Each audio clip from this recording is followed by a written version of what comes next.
कि आज हम यहाँ एक विशेष कार्यक्रम के लिए उपस्थित हुए हैं। इस स्ट्रेस मैनेजमेंट का कार्यक्रम है। आज की इस भागदौड़ भरी जिंदगी में हर व्यक्ति कहीं ना कहीं तनाव में है, और कहीं पर काम का तनाव हो सकता है, कहीं पर घरेलू कुछ कारणों का तनाव हो सकता है, कहीं पर अन्य कोई तनाव कहीं ना कहीं दुर्भर होता जा रहा है। उस तनाव को कम करने की हम आज कला को सीखेंगे, और इसके लिए सर्वप्रथम मैं आमंत्रित करना चाहता हूं, तो कृपया जोरदार तालियों से उनका स्वागत किया जाए। इतना भी नहीं कि मर मर कर जिया जाए। जीवन जीने का शौक है, मगर इतना भी नहीं कि मर मर कर जिया जाए। और अगर जलेबी सी उलझ ही रही है ये जिंदगी, अगर जलेबी सी उलझ ही रही है ये जिंदगी, तो क्यों ना इसको चाशनी में डुबोकर इसका मजा लिया जाए। सिचुएशंस आएंगी, पुनः वहीं पर आ रहे हैं वापस। सिचुएशंस आएंगी, जीवन गोल गोल हो गया, टेंशन स्ट्रेस आ गया, परंतु कोई आपकी तरफ पत्थर फेंके ना, कहा जाता है, अंग्रेजी में भी कहावत है, if someone throws stones at you, make a bridge out of it, उसका पुल बना लीजिए। if someone throws lemons at you, make a lemonade, उसकी शिकंजी बना लीजिए। दूध फटने से वो लोग डरते हैं जिन्हें पनीर बनाना नहीं आता। इसका कुछ ऑल्टरनेटिव ढूंढेंगे, रोते नहीं रहेंगे, हाय मेरे साथ ही ऐसा क्यों, मेरे साथ ही ऐसा क्यों। बाकी तो सबकी जिंदगी अच्छी चल रही है। दूसरी जो डी से है ना, डी फॉर ABCD, मैं डी से बात कर लेता हूँ। डी फॉर है डिजिटल डिटॉक्स। आज हमारे मोबाइल फोन ने हमारा जीवन खराब कर दिया। अभी मैं देख रहा था पीछे कुछ हमारे brothers and sisters photo click कर रहे थे अपनी ग्रुप में, कुछ मेरी कुछ अपनी फोटोज क्लिक कर रहे थे अभी अभी सेशन के बीच में। अब तुम डालेंगे कि हमारे परिवार वाले देखेंगे, हमारे यार दोस्त देखेंगे इंस्टाग्राम पर, फेसबुक पर, वो देखेंगे यार क्या नौकरी है यार इसकी, यार देख एसी हॉल में बैठा हुआ है, यार क्या मजा आ रहा है, क्या मजा आ रहा है। और सोचिए मैं अपनी बहनों से बात करता हूँ, 100 फोटोज क्लिक करेंगे तो एक फोटो डलेगी, 100 क्लिक होंगी और 10 आदमी को दिखाई देंगी, ये ठीक है फोटो, ना ना ना ना ये 100 में से एक, यानी कि हम दुनिया को क्या दिखा रहे हैं, 1% ऑफ आवर लाइफ। 100 में से एक का मतलब जस्ट 1% ऑफ माई लाइफ। और उस 1% को देखकर, आपकी एक खूबसूरत सी फोटो को देखकर मैं कहीं दूसरे शहर में बैठा हुआ,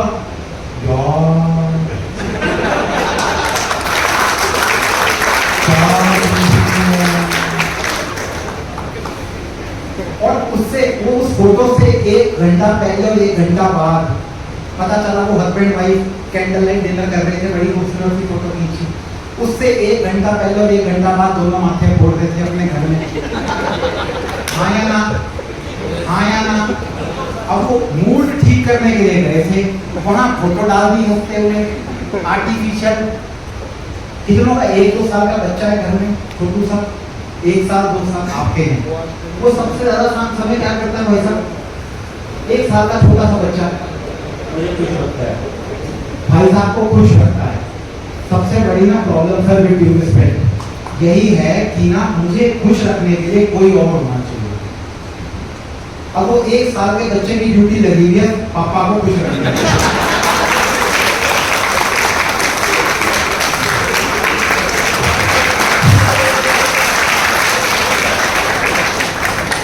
एक साल के बच्चे की ड्यूटी क्या है, पापा को खुश रखना। और जब पापा 70 साल के हो जाएंगे तब भी पापा क्या उम्मीद करेंगे कि मेरा बेटा मेरी बेटी मुझे। अच्छा मजे की बात, बेटा क्या सोचेगा जब 5-7 साल का हो जाएगा तब से कि पापा सोच रहे हैं। अच्छा मजे की बात है, शादी में मजे ऐसी होती है, मेरे पेरेंट्स हंस रहे थे, जिनके तार छिड़ गए मेरे पेरेंट्स मुझे कहते रहे शादी कर शादी कर। मैंने कहा कर लेंगे, ऐसी भी क्या चलती है, अभी कर लेंगे। तो मैं मान नहीं रहा। एक दिन मेरे पेरेंट्स ने ऐसी बात कही, मेरे पापा ने, कि मैं मान गया। कहते तू शादी कर लेगा ना तो घर में तो लड़की आएगी। मैं कहा की आएगी, वो तुझे खुशी देगी, सुख देगी, तेरा आप हंसते हैं चुटकुलाएंगे, ऐसा नहीं होता। खुशी देगी, सुख देगी, तेरी परेशानियां हर देगी। हंस रहे हैं कभी, हंसते हुए हैं सब।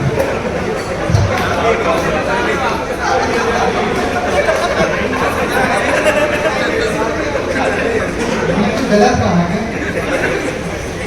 आंसू आ गए इतने खुशी। ओके अच्छा, जैसे ही उन्होंने मुझे ये कहा ना कि जो लड़की आएगी, तेरी बहू आएगी, वो तेरे को ये चीजें देगी, मैंने कहा ये तो बहुत बढ़िया बात है, पहले भी नहीं बताया। मैंने कहा कल ही दो चार कर देते, एक क्यों करनी है भाई? एक अगर इतना कुछ देगी, दो चार आ देगी तो भाई लोग बड़े खुश हुए। ये ऑप्शन अच्छा है। अब मजे की बात ये थी कि वो जो लड़की थी ना, उसको भी उसके पेरेंट्स यही बोल रहे थे कि तू शादी कर ले, जिसके साथ तू शादी करेगी ना वो तेरा हस्बैंड होगा, वो तुझे सुख शांति देगा। आप अभी अनमैरिड है ना, तो नहीं है मुझे, हाँ सुन लो ध्यान से। वो तेरे को सुख शांति सुख देगा, तेरा ध्यान रखेगा। वो लड़की भी मान गई, इधर मैं मान गया, उधर वो मान गई, हमारी शादी हो गई। अब हम दोनों जब एक दूसरे के सामने आए तो मेरा पोज ऐसा था, पिताजी ने कहा था ना तो तेरे को ये चीजें देगी, मैं चल। अब जो वो सामने आई मेरे, इसके पिताजी ने भी यही कहा था। अब हम दोनों एक दूसरे के सामने इस मोड में खड़े हुए हैं। वो कह रहे हैं हाथ पे हाथ। किसी भी रिलेशन, सर के साथ बात हो रही थी, सर ने बोला बैठे थे इंटरपर्सनल रिलेशनशिप, मैं चाहूंगा कि आपकी सितंबर में है वापस, अक्टूबर में है वापसी, एक बार सितंबर में एक सेशन और हो जाए, एक महीने के बाद 27 सितंबर अब तो आपकी ताली ने ये कह दिया कि अब तो मैं सर से अपने आप कह सकता हूँ कि सर मैं आ रहा हूँ 1 घंटे के सेशन के लिए। इंटरपर्सनल रिलेशनशिप के लिए always come in this mode, not in this mode. ये बेगर वाला मोड है, मुझे चाहिए चाहिए चाहिए, नो, देना है देना है देना है। जो भी मेरे कांटेक्ट में आए मुझे देना है, सिर्फ और सिर्फ देना है। ये भिखारीपना है। पैसा हमारे पास हो गया, सब कुछ अच्छा, घर बंगला कपड़े पैसा सब कुछ है, पर यहाँ पर अभी भी हम मिल जाए मिल जाए मिल जाए नो प्रॉब्लम, पर यहाँ पर वो मान वो शान, इसने मुझे गुड मॉर्निंग क्यों नहीं करा, इसने मेरे साथ ऐसे क्यों नहीं करा। वो भिखारी होता है पैसे का भिखारी, हम कैसे भिखारी बन गए? नाम मान शान के भिखारी। मेरे ये पोजीशन थी, मान लीजिए मैडम, मुझे लगता it's okay, let us be happy here. पता चला हमने 1 घंटे में टेंशन में कि मैं बैठा कहाँ हूँ, अरे सुनाई तो बराबर दे रहा है ना।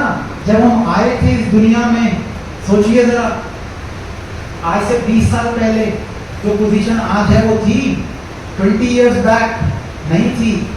We were just a student, most of us students थे, मैं आपकी एज को देखकर बता सकता हूँ। सोचा था क्या होंगे, भगवान का शुक्राना, एटीट्यूड ऑफ ग्रैटिट्यूड, थैंकफुलनेस, मुझे तुमने दाता बहुत कुछ दिया है, तेरा शुक्रिया है, तेरा शुक्रिया है। जोते मत रहिए, क्या क्या नहीं है उसके लिए शुक्रगुजारी करिए कि क्या क्या मिला है। ये जो हमारा मन है ना, ये नहीं हमारी सुनता। हमें पता है सर स्ट्रेस नहीं लेना चाहिए, पर क्या करें, जब बेटा मेरी बात नहीं मानता ना तो दिल करता है एक अब आप जाएंगे ना वापस तो आपके अंदर परिवर्तन होना चाहिए। ये पूरी क्लास याद आनी चाहिए। और वो बेटा कहे पापा मम्मी ना कुछ हो गया है मम्मी को, मम्मी ये पापा बदल गए हैं, कुछ हो गया सहारनपुर में इनको जाकर, there must be some change. उसके लिए हमें मन को अपने, तो ये मन है ना जिसको कहा बेलगाम घोड़े की तरह चलता है, ऐसा ही कहा बेलगाम घोड़ा, चंचल घोड़ा, घोड़े की लगाम होती है, पर आज इसकी लगाम हमारे हाथों से छूट चुकी है।